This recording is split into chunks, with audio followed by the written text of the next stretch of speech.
For a lot of golfers, the shank is the big one. The shank is the thing that ruins their enjoyment, ruins them any Saturday morning, does a shank.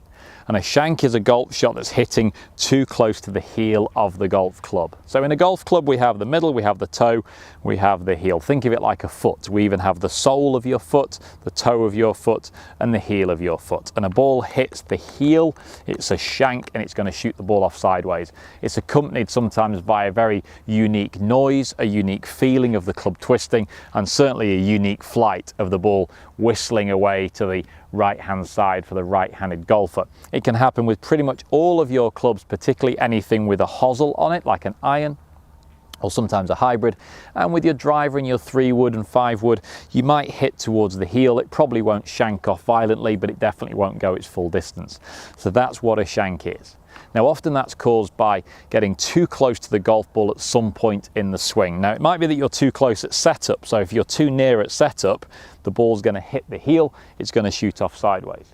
Sometimes it happens because you're too far away from the golf ball. You could be stretched out so far, you're really reaching out for it, you're off balance. When you make your swing, you fall forwards, you hit the shank, and that makes it go off sideways.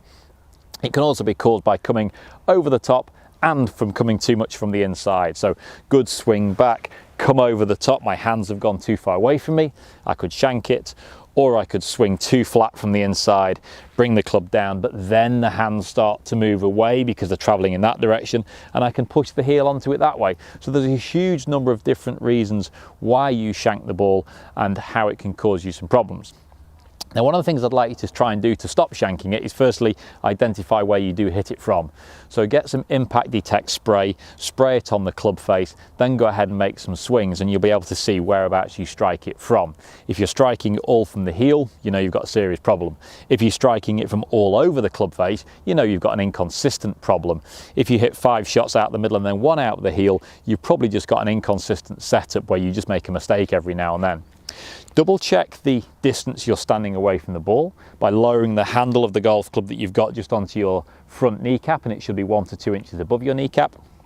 And the next thing would be making sure that you're balanced. So if you're hitting shots out the heel and then falling forwards, it's pretty obvious to see why that shot happens, because I'm not consistently holding my balance through the shot. What we'd like to do is double check the distance you're standing away from the ball, maintain good balance during the swing, hit the shot, and then hopefully have a look back down on the club face. And if I walk towards the camera very carefully, you might be able to see that the club has been marked right in the center there.